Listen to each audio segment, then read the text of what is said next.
All right, and this is going to be the last video for section 4.3. This is on solving exponential equations. We have 4 steps here. We have isolate the exponential expressions when possible, take the logarithm of both sides, utilize the exponent property for logarithms to pull the variable out of the exponent, and then use algebra to solve for the variable. Let's go ahead and look at an example. Solve 2 to the x for x. This is actually the same problem that we solved at the end of the last video, but we'll see that in a second. I can choose any kind of logarithm to take here, right? So my first step was to isolate the exponential expressions when possible. My exponential expression is already isolated, right? It's already by itself. So my next step here is to take the logarithm of both sides. I prefer to use natural log because it's one less letter to write, because any logarithm works here. It doesn't matter. We're going to be typing something into the calculator anyway. And we're going to end up with a change of base, essentially, here. Natural log of 2 to the x is the same thing as, using my exponent property, I'm able to pull this x in front of this logarithm, so that this becomes x times natural log of 2 equals natural log of 10.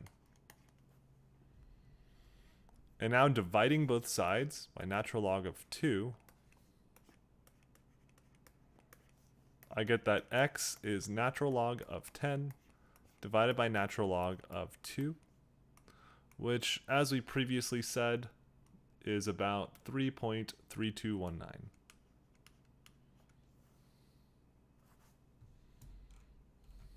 Great. Let's look at some more examples. So in 4.1, we predicted the population in billions of India t years after 2008 by using this function up here. If the population continues following this trend, when will the population reach 2 billion? So this is telling me that I need to solve for time, right? So let me rewrite the function it gives me. It's hard to see that t there, but this is f of t equals 1.14 times 1 plus 0.0134 raised to the t power. So if my final population was 2 billion, right, if I want to find out when the population is equal to 2 billion, then f of t is 2, and I need to solve for time. And this will give me years after 2008. So if I wanted the year, I have to take the number I get for t and add it to 2008. So the first thing I want to do is I'm actually going to go ahead and just add the inside of this parentheses.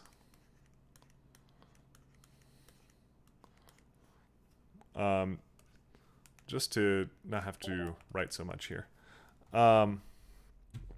Okay.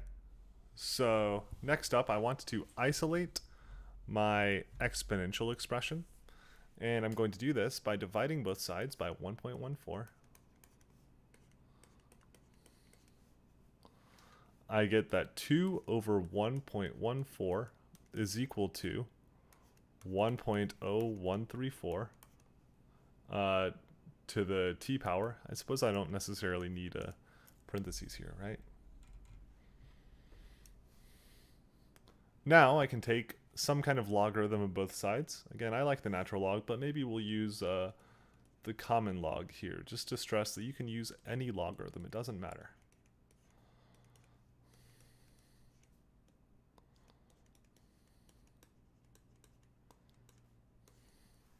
Now, using the exponent property of logarithms on the right-hand side, so my left-hand side stays the same. The right-hand side, I'm able to pull this t in front of this logarithm.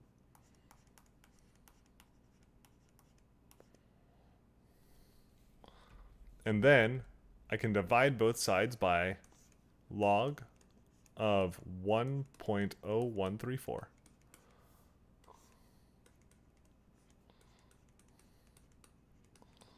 And this will give me my answer that t is log of 2 over 1.14 divided by log of 1.0134. And if I type this into my calculator, I get about 42.23 years.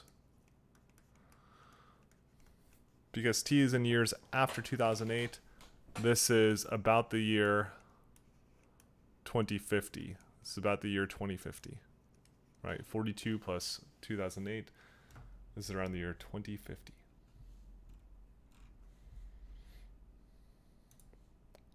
Let's move on to another example. Let's solve this one. Let me again rewrite the problem. 5 times 1.07 to the 3t is equal to 2. Again, I want to isolate my exponential expression by dividing both sides by 5.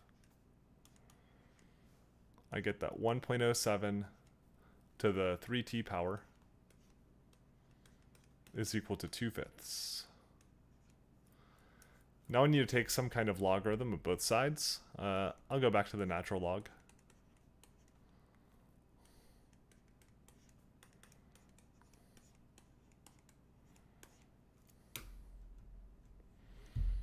Then I can bring 3t on the outside of this logarithm.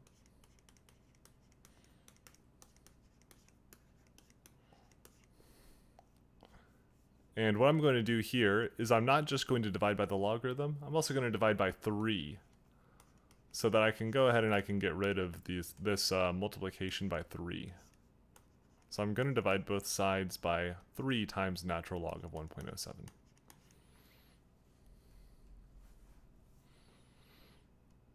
This gives me that t is log, or rather we used natural log of 2/5 divided by 3 times natural log of 1.07.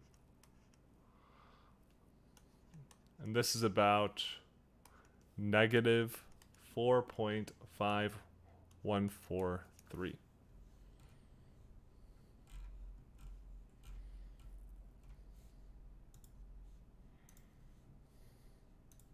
Going back to chemistry, we previously talked about pH.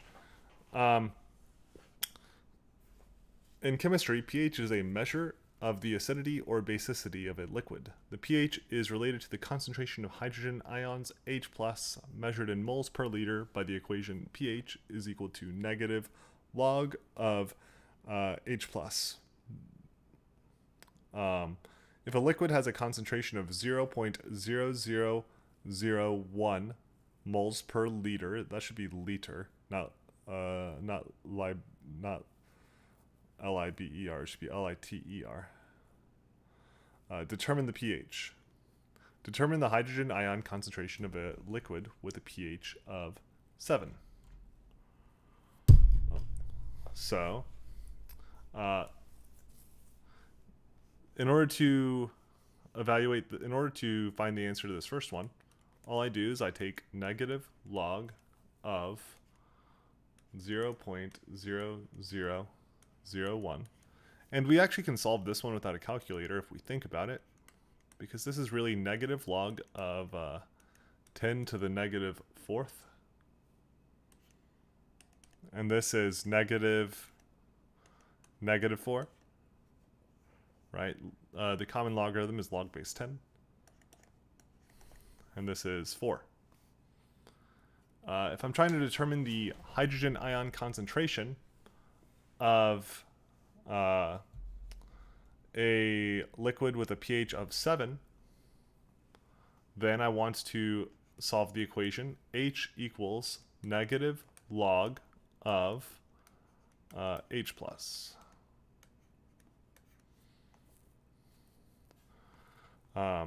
In order to isolate the logarithm, I multiply both sides by -1. So I have -7 is now equal to positive log of H+.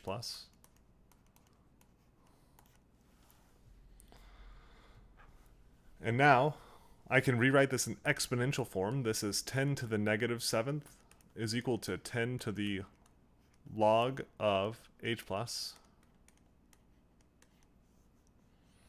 This means that 10 to the negative 7th is equal to h plus. And 10 to the negative 7th is 0.0000000.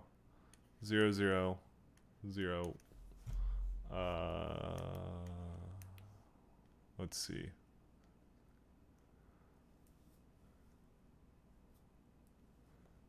Fifth, sixth, 7th. Okay. There we go. Right. Yeah, 6 zeros and then 1. And this is in moles per liter.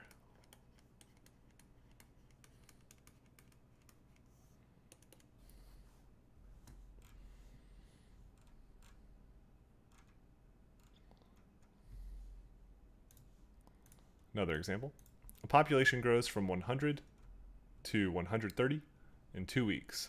Find the continuous growth rate. So if I measure t in weeks, right, then I have an equation. P of t equals a times e to the rt, because I'm looking at continuous growth. I have this e equation such that p of 0 is 100 and p of 2 is 130. If I use these first two values, then I come up with 100 equals a times e to the r times 0, which is just a. So 100 is equal to a. Then for these second pair of values, I get 130 is equal to a, which is 100, times e to the r times 2. Or I can write 2r. Now I want to isolate the exponential stuff. I get that 1.3 is equal to e to the 2r. The best logarithm here to take is actually the natural log, because the natural log has base e. It'll actually get rid of this e on the right hand side.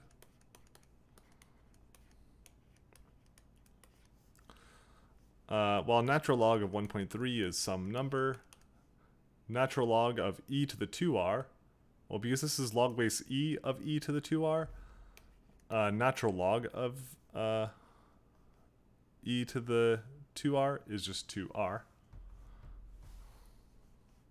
This means that r is natural log of 1.3 divided by 2, which is about 0.1312.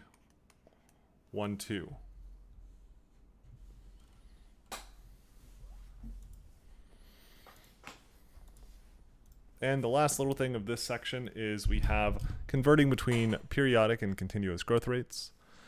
In the equation, f of x equals a times 1 plus r to the x power. R is the periodic growth rate, which is the percent growth each time period. It could be weekly growth, annual growth, etc. In the equation, f of x equals a times e to the kx. K is the continuous growth rate. You can convert between these using 1 plus r equals e to the k. And looking at an example here, a company's sales can be modeled by the function s of t equals 5,000 times e to the 0.12 t, with t measured in years. Find the annual growth rate. Well, we said just now that 1 plus r equals e to the k,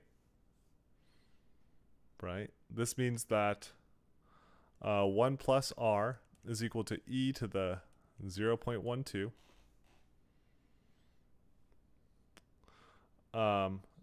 Or that r is e to the 0.12 minus 1, which is about 0.1275. Or as a percentage, this is 12.75%. This means that this sales function could also be written as s of t is equal to 1 plus 0.1275. Oh, wait. Sorry. I forgot the 5,000, right? That initial value. 5,000 times 1 plus 0.1275 to the t power. And that's the last topic for 4.3.